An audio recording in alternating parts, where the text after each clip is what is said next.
This is Avinash. ये इस series का तीसरा लेक्चर है। कौन से सीरीज का? ऑल्टरनेटिंग करंट का ये तीसरा लेक्चर है।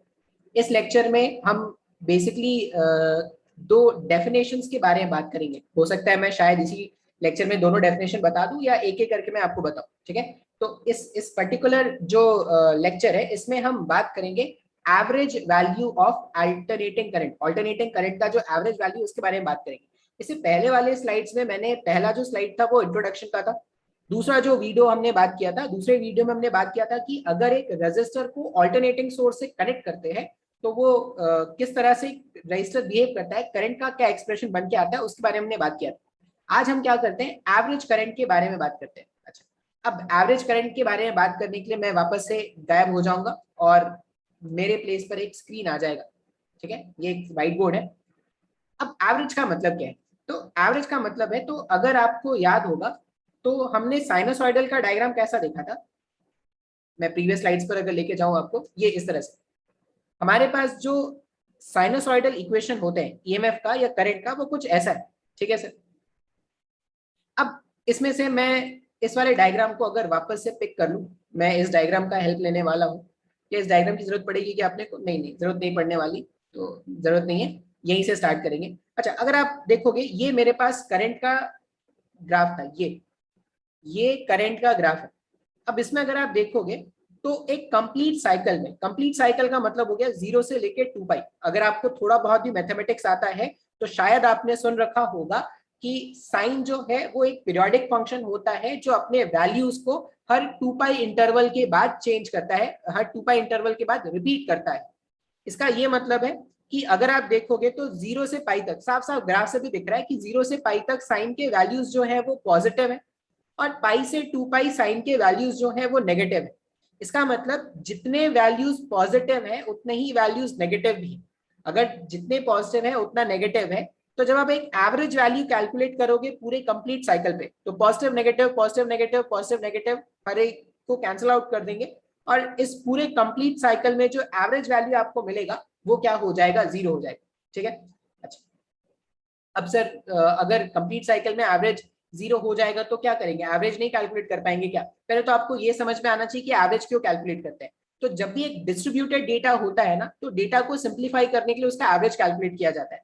तो यहाँ पर अगर देखोगे तो अलग अलग टाइम इंटरवल में करंट का या ईएमएफ का अलग अलग वैल्यू है, तो इसीलिए हम क्या करेंगे, हम यहाँ पर एवरेज कैलकुलेट करेंगे। जब भी डिस्ट्रीब्यूटेड डेटा होता है उसको आसान बनाने के लिए हम एवरेज कैलकुलेट करते हैं। अब शायद आपने सुन रखा हो, अगर मैं हमने करंट का ये एक्सप्रेशन हमारे पास गिवन था, E is equal to e naught sine omega t, और इसको यूज करके हमने करंट का एक्सप्रेशन फाइंड आउट किया था। करंट का एक्सप्रेशन हमने क्या फाइंड किया है? करंट का एक्सप्रेशन जो है वो है I is equal to I not sine omega t. ये प्योर रेजिस्टर सर्किट के लिए बात कर रहे हैं, ये करंट का एक्सप्रेशन हमने फाइंड किया था। अब मुझे क्या करना है ना, मुझे ये बोला गया है find the average value of current.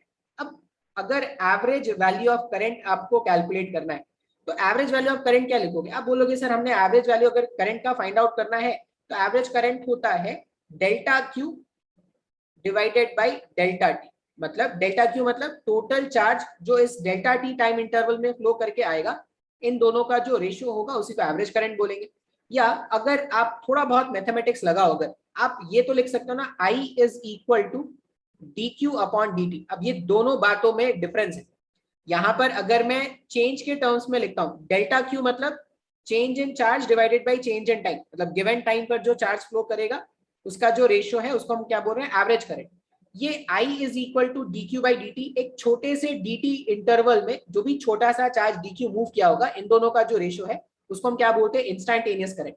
तो अगर इंस्टेंटेनियस करंट, किसी भी इंस्टेंट का करंट मेरे को फाइंड आउट करना है तो मैं उसको D q by d T लिख सकता हूँ। बिल्कुल सर, लिखा जा सकता है, ठीक है। अच्छा, तो इस एक्सप्रेशन से मैं ऐसा भी लिख सकता हूँ क्या? ये इंस्टेंटेनियस करंट का जो एक्सप्रेशन था, I d t is equal to d q. Sir इससे क्या हो जाएगा सर? ऐसा लिखने से क्या फायदा? ठीक है, मैं दोनों तरफ इंटीग्रेट कर देता हूँ, मैं थोड़ा बहुत इंटीग्रेशन कर देता हूँ दोनों तरफ। मैंने यहाँ पे लिखा integration I d t equals to integration d q. अब अगर आप देखोगे ना इंटीग्रेशन डी क्यू, तो यहाँ पे आप क्या लिखोगे? ये इसका लिमिट जब पुट करोगे तो ये क्यू इनिशियल और ये क्यू फाइनल है।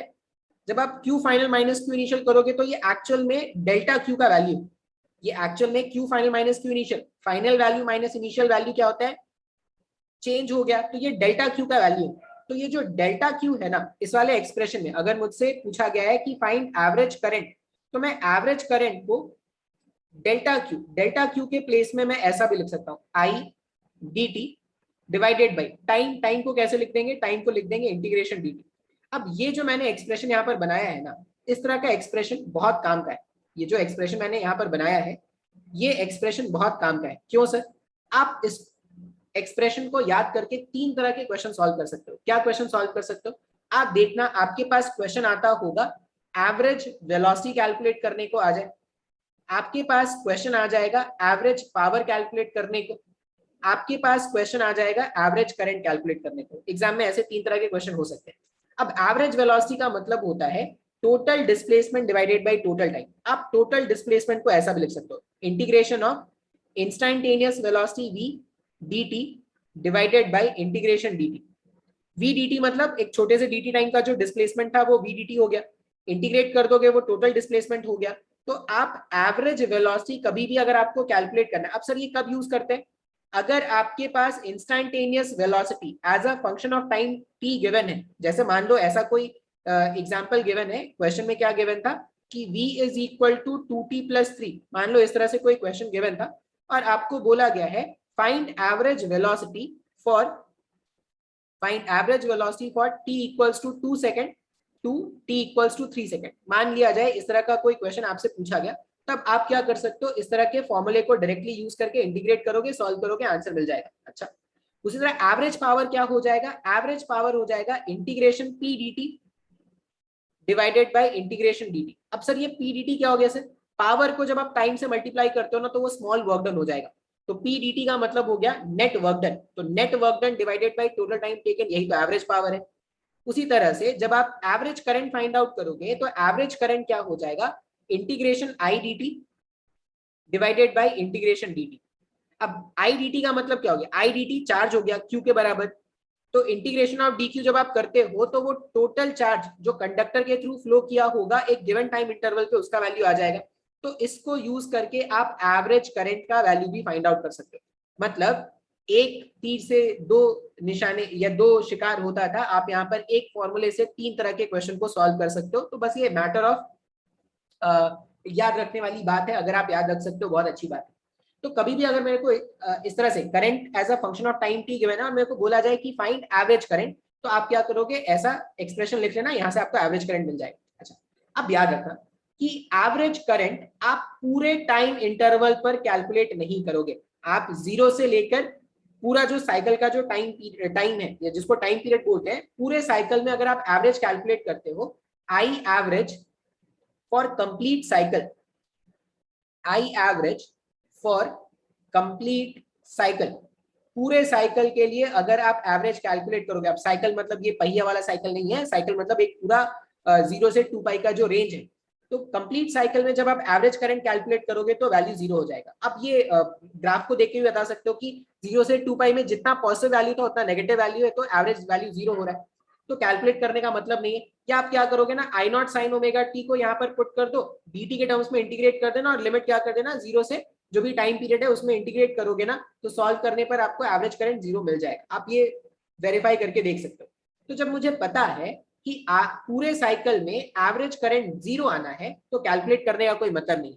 तो हम क्या करेंगे, हम एवरेज करंट कैलकुलेट करेंगे लेकिन फॉर हाफ साइकिल। तो हम कैलकुलेट करने वाले हैं average current I for half cycle, average current I for half cycle. अच्छा, अब एक बात याद रखते हैं, क्या याद रखना है सर, ओमेगा आपने पढ़ा होगा, ओमेगा एंगुलर फ्रीक्वेंसी जो है उसको हम सर इस तरह से लिखते हैं 2 पाई डिवाइडेड बाय टाइम पीरियड। अगर ये ओमेगा नहीं पता तो याद रख लेंगे, ये रिलेशन अभी के लिए याद रख लेते हैं, ठीक है। ओमेगा क्या है sir, 2 pi divided by time period. तो मैं टाइम पीरियड जो है, टाइम पीरियड मतलब वो टाइम जिसमें साइकिल कंप्लीट हो रहा है, इस टाइम को मैं 2 पाई डिवाइडेड बाय ओमेगा भी लिख सकता हूँ। ये मेरे पास टाइम पीरियड का वैल्यू है।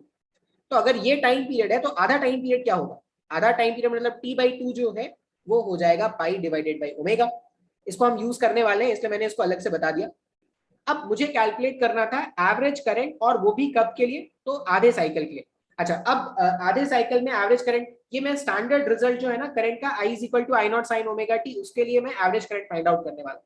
तो फॉर्मूला में वैल्यू पुट कर दो आई। यहाँ पर क्या था, एवरेज करंट का फॉर्मूला ये था ना, integration I d T divided by integration D T. ठीक है सर। तो एवरेज करंट आई को क्या लिखेंगे, आई के प्लेस में करंट का एक्सप्रेशन लिख दिया जाए, i is equal to I not sine omega t. किसी भी इंस्टेंट ऑफ टाइम पर करंट का एक्सप्रेशन ये आया था, dt के टर्म्स में इंटीग्रेशन करना है, डिवाइडेड बाय इंटीग्रेशन dt। अब हम ये जो एवरेज कैलकुलेट करने वाले हैं, सर ये एवरेज तो हम आधे टाइम पीरियड के लिए कैलकुलेट करने वाले हैं, तो लिमिट भी कैसे पुट करेंगे आधे टाइम पीरियड का, तो 0 से लेके t/2 तक। अब t/2 का वैल्यू हमने देखा था कि वो पाई बाई ओमेगा के बराबर आ रहा है, उसी तरह यहाँ पर भी 0 से पाई बाई ओमेगा तक हमें क्या करना है, इंटीग्रेशन करना है। अब इसको सॉल्व कर लो। हम क्या कर रहे हैं, यहाँ पे लिख देते हैं एवरेज करंट मुझे फाइंड आउट करना था, मैंने बाहर निकाला। आई नॉट इज अ कांस्टेंट, मैं इसको बाहर निकाल सकता हूँ, आई नॉट कांस्टेंट है, मैंने बाहर निकाल दिया। इंटीग्रेशन के अंदर आ रहा है साइन ओमेगा टी। सर अब तो साइन का इंटीग्रेशन में सर बचपन में ही पढ़ लिया था सर, कि साइन का जो इंटीग्रेशन होता है वो होता है, साइन का इंटीग्रेशन आप लिखोगे कॉस ओमेगा टी। साइन का मैं इंटीग्रेशन कर रहा हूँ, इंटीग्रेशन मतलब साइन का इंटीग्रेशन मतलब माइनस हो जाएगा, तो यहाँ पे लिख देंगे माइनस में आई नॉट कॉस ओमेगा टी, और ये टी का जो भी कोफिशिएंट है वो नीचे लाके डिवाइड कर देना है। ठीक है, ये मैंने क्या कर दिया, मैंने आई नॉट को कांस्टेंट को बाहर निकाल दिया था, साइन ओमेगा टी का मैंने डिफरेंशिएशन किया, तो minus I not by omega बाहर रहने देते हैं। और लिमिट क्या है, लिमिट आप जीरो से लेकर पाई बाई ओमेगा तक आप ये लिमिट पुट कर दो, divided by integration of dt। मतलब क्या हो गया सर, dt का इंटीग्रेशन करोगे t आ जाएगा, और इसका लिमिट 0 से पाई अपॉन ओमेगा। अब एक एक करके ना वैल्यू पुट करते हैं, एक एक करके अगर वैल्यू पुट करें तो एवरेज करंट आई जो है minus I not by pi, आराम से बाहर बैठा हुआ है, इसको छेड़छाड़ नहीं करते इसके साथ। Upper limit minus lower limit, जब आप अपर लिमिट पुट करोगे तो कॉस ओमेगा, टाइम के प्लेस में पुट कर दो पाई divided by omega, minus lower limit है 0, 0 में कुछ भी मल्टीप्लाई किया जाए सर वो 0 ही होता है, और यहाँ पर क्या हो जाएगा पाई डिवाइडेड बाई ओमेगा। तो देखो ये पाई पाई मैंने यहाँ पे लिखा, और डिवाइडेड बाई ओमेगा। अब हम क्या कर सकते हैं ना, इस ओमेगा से इस ओमेगा को गायब कर सकते हैं, इस ओमेगा को इस ओमेगा से गायब कर सकते हैं। कॉस पाई का वैल्यू होता है -1। तो यहाँ पर ये सॉल्व करने पर कितना आ रहा है, तो एक आई हमारे पास बाहर बैठा हुआ है, एक आई हमारे पास बाहर बैठा हुआ है, ये माइनस आई नॉट है। ठीक है, और नीचे में एक पाई इंतजार कर रहा है, कहां से पाई, ये वाला पाई जो था वो इंतजार कर रहा था। ब्रैकेट के अंदर देखोगे तो ये -1 है और ये -1, -1 सॉल्व करने पर ये -2 हो गया। तो सॉल्व किया जब हमने कंप्लीटली, जब हमने सॉल्व किया तो एवरेज करंट का वैल्यू जो स्टैंडर्ड साइनोसॉइडल फंक्शन के लिए आता है वो होता है 2I0 डिवाइडेड बाई पाई। याद रखेंगे ये एवरेज करंट जो है ये स्टैंडर्ड साइनोसॉइडल फंक्शन के लिए, अगर फंक्शन चेंज कर दिया जाए तो कुछ अलग वैल्यू भी हो सकता है, लेकिन स्कूल कॉलेज के एग्जाम्स के लिए ना ये अब डेरिवेशन कॉम्पिटिटिव एग्जाम में तो आएगा नहीं, मेडिकल के एग्जाम में भी ज्यादा तूफानी वो होते नहीं है। अगर वो ज्यादा तूफानी होते नहीं है तो वो आपको क्या करेंगे, साइनोसॉइडल फंक्शन पे ही एवरेज करंट पूछेंगे।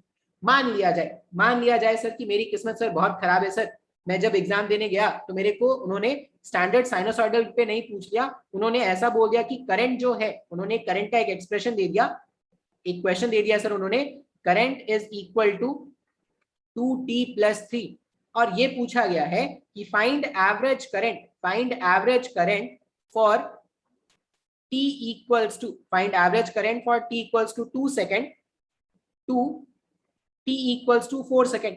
अब तुम बोलो तुम्हारे के लिए कौन सा प्रॉब्लम है भाई, अगर तुमसे एवरेज करंट उन्होंने पूछा है, अगर तुमसे उन्होंने एवरेज करंट पूछा है तो आप एवरेज करंट का फॉर्मूला क्या जानते हो, कैसे लिखोगे आप एवरेज करंट, आप एवरेज करंट को तो यही लिखोगे ना, इंटीग्रेशन के अंदर लिख दो 2t+3, dt का इंटीग्रेशन यहां पर हुआ, डिवाइडेड बाय इंटीग्रेशन dt यहां पे कर दो, और क्या करोगे लिमिट्स पुट कर दो, यहाँ पर 2 से 4 यहाँ का लिमिट, और यहाँ पर 2 से 4 यहाँ का लिमिट। अब इसको सॉल्व कर लेना, थोड़ा बहुत मैथ्स लगाना हो सकता है, अगर तुमको मैथ्स आता है तभी ये सॉल्व करना, नहीं आता है तो ये क्वेश्चन तुम्हारे लिए नहीं है, आप छोड़ सकते हो इसको। तो इसको सॉल्व कर लेंगे, सॉल्व करने के बाद जो भी आएगा वो एवरेज होगा। सर एवरेज कैलकुलेट करना तो समझ में आ गया सर, लेकिन सर एक बात ये नहीं समझ में आया कि सर ये कैलकुलेट क्यों कर रहे हैं, क्यों कैलकुलेट करवा रहे हैं हमसे वो। तो उन्होंने ना जब आप बुक्स पढ़ोगे तो एवरेज करंट का एक डेफिनेशन गिवन होता है। अब क्या डेफिनेशन है वो समझाने के लिए मैं आपको एक डायग्राम पे ले चलता हूँ, ठीक है, वो समझाने के लिए मैं आपको एक डायग्राम पे की ओर ले चलता हूँ।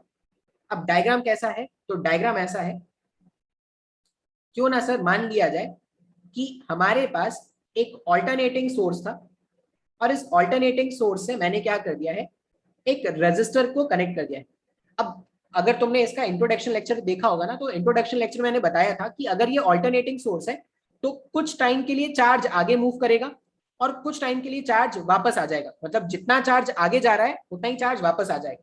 तो अगर आप देखोगे तो कंप्लीट साइकिल में जो डेल्टा क्यू है ना, जो नेट चार्ज का फ्लो हुआ है वो क्या हो गया, जीरो हो गया। अब अगर नेट चार्ज का फ्लो जीरो हो गया तभी क्या होता है, एक कंप्लीट साइकिल में जो एवरेज करंट होता था वो जीरो हो जाता था। इसीलिए हमने क्या किया था, हमने आधे साइकिल में कैलकुलेट किया। अब आधे साइकिल में क्या हुआ, जो चार्ज है वो सिर्फ आगे गया है, ये जो चार्ज है वो सिर्फ आगे गया है। अब कुछ ना कुछ अमाउंट ऑफ चार्ज गया होगा, तो मान लो जो अमाउंट ऑफ चार्ज यहां से यहां मूव किया गया होगा आधे साइकिल में for half time period, for half time period, ठीक है, हाफ टाइम पीरियड जो चार्ज मूव किया है उसको मैंने क्यू मान लिया लेट, ठीक है। अच्छा, अब जितना चार्ज आधे टाइम पीरियड में इस एसी के कारण इस रेजिस्टर के थ्रू मूव कर रहा है, उतना ही चार्ज, अगर उतना ही चार्ज किसी डीसी से, अगर मैं बोलूं कि मैंने क्या कर दिया, एक डीसी सोर्स कनेक्ट किया है सेम रेजिस्टर आर से, और क्या हो रहा है उस आधे टाइम पीरियड में, उस आधे टाइम पीरियड में अगर इस डीसी सोर्स के कारण भी इस रेजिस्टर से अगर Q amount of charge he flow करे तो इस डीसी को इस एसी का एवरेज कहेंगे। अब डेफिनेशन जो बुक में लिखा होता है, डेफिनेशन जो बुक में लिखा होता है, average value of AC, average current, average current of AC is that value of DC which when applied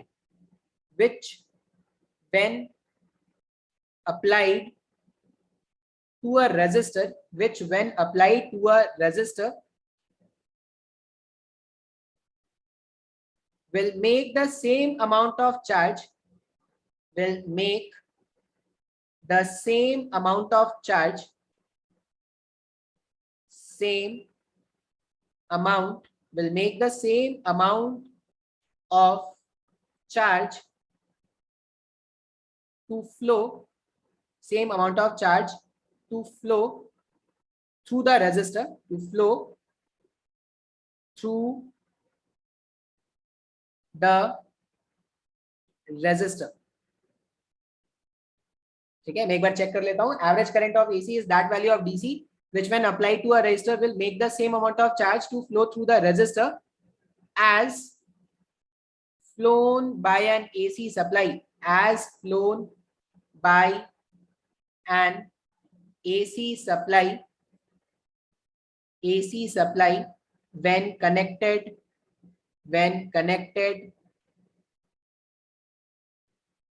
through the same resistor।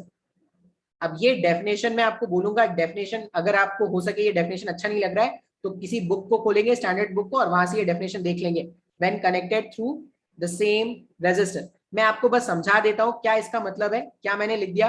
हो सकता है मेरी जो अंग्रेजी है वो थोड़ी खराब है, तो हो सकता है मैंने कुछ इधर उधर का लिख दिया हो। मैं आपको समझा देता हूं मैंने लिखने की क्या कोशिश की थी।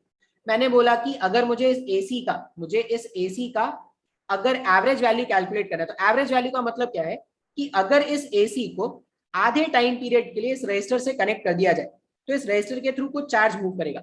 अब उतना ही चार्ज अगर इस रजिस्टर से मूव करना स्टार्ट कर दे जब मैं एक डीसी से इसको कनेक्ट कर दूं, तो ये जो वैल्यू ऑफ डीसी होगा ना, ये जो डीसी वैल्यू है वो इस एसी का एवरेज वैल्यू है। तो ये डेफिनेशन होता है, ठीक है। तो इतना ही रहने देते हैं आज। ये हमने क्या किया, हमने एवरेज करंट के बारे में बात किया। नेक्स्ट वाले स्लाइड में हम क्या करेंगे, हम आरएमएस वैल्यू के बारे में बात करेंगे।